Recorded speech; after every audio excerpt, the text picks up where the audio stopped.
Hi, my name is Bob Roth, and I've been a teacher of Transcendental Meditation for over 40 years. I want to start right off with a very simple working definition of Transcendental Meditation. Number one, TM is a very simple technique. It's simple not because it's simplistic or a beginner's meditation, but because there's an elegant simplicity to the practice. Very profound, elegant simplicity to the practice. Number two, it's natural. There's no manipulation, there's no suggestion. Every human being can practice Transcendental Meditation as well as every other human being. Very simple to learn and very enjoyable to practice. Number three, it's effortless.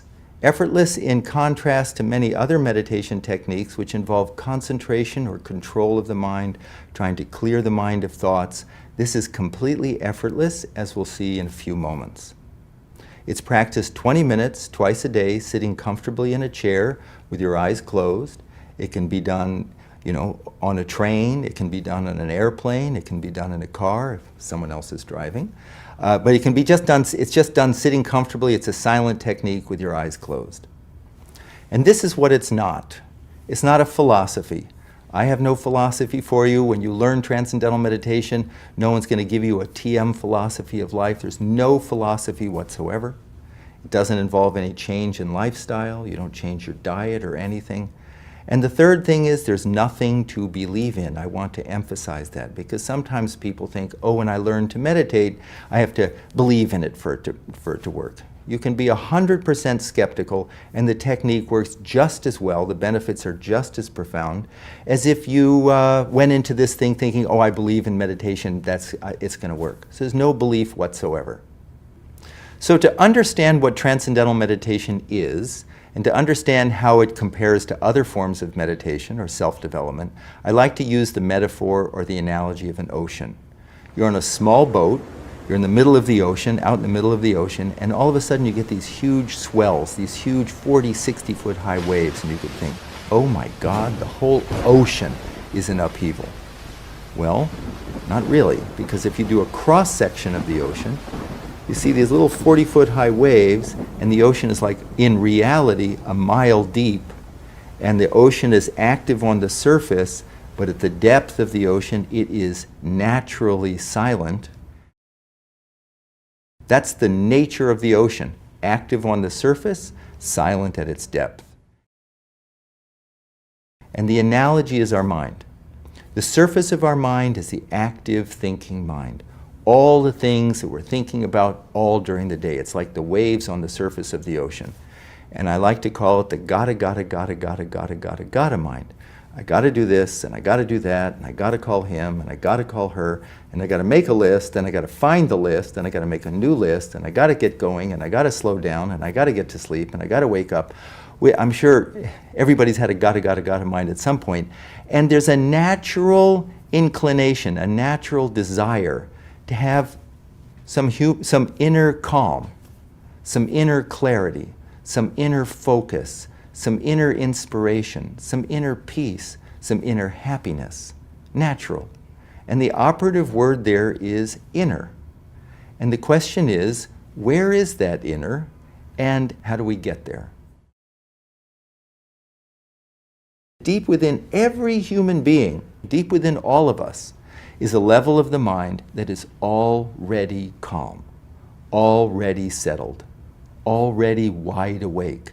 The ancient meditation texts use very big words. They say it's a source of our unbounded creativity, unbounded intelligence, happiness, focus, clarity. It's there. It was there. If it's there, it was there yesterday. It's there right now. It'll be there tomorrow. We've just lost access to it. We're stuck up here. We're stuck up on the surface gotta level.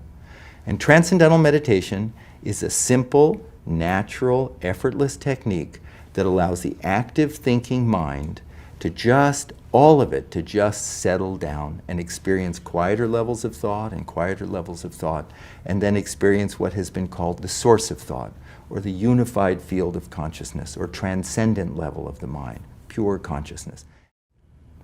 Now here's a question. How do we know during Transcendental Meditation that that's actually happening? How do we know something substantive is taking place? That we're not just imagining this, And we know from science.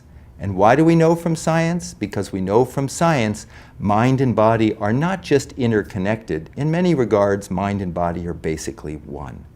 And if it's true that during transcendental meditation, your mind is just effortlessly, comfortably settling down, experience quieter and quieter levels of the mind, and then experiencing that source of thought, it must show up in a very profound and dramatic way during the meditation, and it must show up in the body.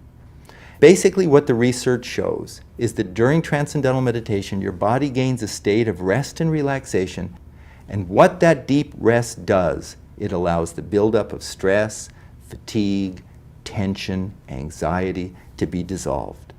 When we get a state of deep rest, there's a hormone, probably some of you have heard of, called cortisol.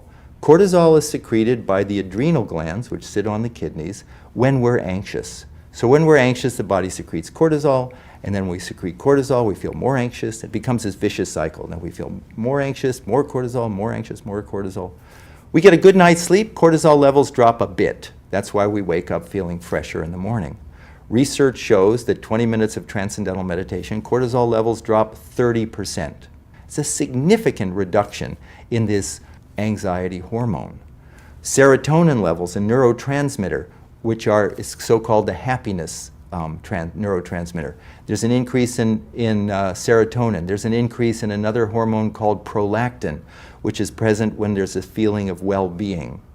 Other research shows the results of this, the benefits of this, is a significant reduction in high blood pressure, in cholesterol, reduction in risk of heart attack, stroke, atherosclerosis, a reduction in all sorts of range of disorders like bipolar disorder, trait anxiety. In the last 40 years, there have been over 340 scientific studies published in independent peer-reviewed journals, including the American Medical Association's journal, Archives of Internal Medicine, the American Heart Association's journal, Stroke and Hypertension. Wide range of some of the most respected journals in the world have published research on transcendental meditation. The National Institutes of Health have provided $26 million to study the effects of transcendental meditation on stress and heart health. The Department of Defense just provided a $2.4 million grant to study the effects of transcendental meditation on post-traumatic stress on soldiers who have come back from war-torn areas. I think one of the really interesting areas of research is the effects of transcendental meditation on the brain. This is interesting because every experience we have impacts the brain in some way. And so research on transcendental meditation shows very clearly the effect that it has on different parts of the brain, including the amygdala, which is at the center of the brain, and that's your fear center, the frontal lobes, which is the executive functioning, and on both hemispheres of the brain, which is the so-called analytical and intuitive aspects of the brain.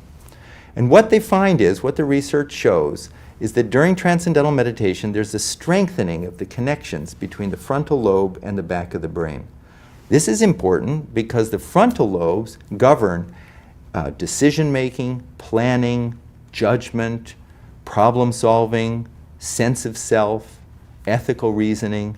Everything good about the brain depends upon the connections between the front of the brain and the back of the brain, between all aspects of the brain. And stress rips apart, you could say, as if takes the frontal lobes offline. That's why, does a stressed person have good judgment? Does a stressed person solve problems, plan well? No, because the frontal lobe goes offline. During transcendental meditation, those connections are strengthened. During transcendental meditation, the connections between the left and right hemispheres of the brain are strengthened. All parts of the brain connect together during TM. And because of something called neuroplasticity, those connections that we have in meditation last in daily life. And that's why people report that they think more clearly, that they make better decisions, they solve problems better. Why students find that their grades go up and their test scores go up. It's not magic, it's now the brain is optimized. The whole brain is functioning in a coherent, integrated way. In fact, there's a spreading of coherent alpha brain waves from the back of the brain to the front of the brain. And alpha brain waves are indicative of a state of restful alertness. And that's what Transcendental Meditation produces, a state of restful alertness. Now the big question is, how do you get there? How do you go from the active thinking, gotta level of the mind to these quieter and quieter and quieter levels to that source of thought? And how do you get there effortlessly? It's there right now. We don't have to muscle it. We don't have to believe in it. We don't have to clear our mind of thoughts. That's trying to stop the waves on the surface. We're accessing a level of our mind that's already calm. It's a wonderful experience. It's a blissful experience. It's a satisfying experience. And how do we get there? The key thing I just said is it's a satisfying experience. You're at a dinner party and you're stuck in a corner somewhere and you're in a really boring conversation, and just a few feet away you can overhear a really interesting conversation. Where's your attention go? You're trying to pay attention, but you keep being drawn to that more fascinating conversation.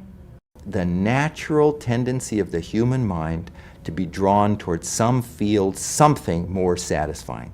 Absolutely spontaneously more satisfying. Inside is a field of great satisfaction. Source of thought, great, very charming field. In Transcendental Meditation, we learn how to give the attention of the mind an inward direction. Instead of outward through our senses toward that nice music, that interesting conversation, that, is it hard to watch a great movie? No, your attention is drawn to it. But that all goes out through the senses. Now, like that cross-section of the ocean, we learn how to give the attention of the mind an inward direction, and automatically the attention is drawn, settled quieter and quieter and quieter levels, because quieter levels of the mind are increasingly more satisfying, more satisfying. It's like you teach a child how to dive. You say, honey, just stand like this, stand here, now get those initial conditions, bend over like that. The rest is automatic. Gravity, nature takes over. In the same way with Transcendental Meditation, we learn how to give the attention of the mind an inward direction, and automatically the attention is drawn inward. And as the mind settles down, we notice our body gaining a profound state of rest and relaxation. That rest and relaxation releases stress, dissolves stress, rejuvenates the body, and then we're ready to go for the next 6, 8, 10 hours of our day. So for the attention of the mind to settle down effortlessly in Transcendental Meditation, we use a mantra. A mantra is a word or a sound that's used silently. That's number one, that has no meaning. If it had a meaning, then we're stuck on the surface. What does that mean? What does that mean? The intellect kicks in. It's also a word or a sound, used silently, that is positive. It's known to be positive, life-supporting. It's a good sound for the mind to settle down. It's a sound, a mantra has been used for thousands and thousands of years for just this purpose. Transcendental Meditation is always taught one-to-one by a trained, certified teacher of TM. I need to emphasize that. This isn't Transcendental Meditation is not a mass meditation. It's not something you learn out of a book, not something you get from a tape. The technique is taught over 4 consecutive days of about an hour to an hour and a half a day over 4 consecutive days. And the first day, always one-to-one with a trained teacher of Transcendental Meditation, certified teacher. And at that time, what you learn from your teacher is you're given a sound, the proper mantra, proper vehicle for you to settle down, and you're taught how to use it properly. Both things are absolutely essential. This meditation dates back thousands and thousands and thousands and thousands of years. It predates all the isms. It's not a religion. It's not a philosophy. It's a universal human being practice. And from that tradition of Transcendental Meditation, called the Vedic tradition of teachers, it has been passed on from teacher to student, teacher to student, teacher to student, always in an oral tradition over thousands of years. And the most recent great meditation teacher was Maharishi Mahesh Yogi. And Maharishi proceeded to teach and oversee the teaching of thousands and thousands of teachers of Transcendental Meditation who know how to select the proper mantra, the proper sound for an individual, and how to teach them to use it properly. Without both, you basically are stuck. With both, then we know how to effortlessly settle down and experience quieter levels of thought, completely rejuvenate mind and body for a much healthier, more satisfying life. How does this differ from other forms of meditation? And for this, we look back to scientific research. Because as I said, research shows that every experience changes the brain. And basically we know from science that there are 3 different major types of meditation. The first type of meditation is called focused attention. And focused attention is something like Zazen meditation or Vipassana meditation, any meditation that involves some concentration or control of the mind, trying to clear your mind of thought, trying to concentrate on your breath. It's like trying to stop the waves from moving. It's trying to stop the wave on the surface. So it's a focus, it's a concentration. The second type of meditation is called open monitoring. And that's a mindfulness form of meditation. And that's really how to emotionally disengage and just observe and be present and mindful of your environment or mindful of your thoughts. And that would just be like observing the rise and fall of the waves on the surface of your mind. Transcendental meditation does not involve any concentration, and it's not just an observational tool. It's an actual technique called automatic self-transcending, which allows the active thinking mind to experience quieter and quieter levels of thought, and then transcend thought and experience the self, experience our own unbounded nature. I'm a very skeptical person by nature, and when I heard about Transcendental Meditation, when I attended an introductory lecture 45 years ago, at the end of the talk, I asked the teacher, how much of this do I have to believe in for it to work?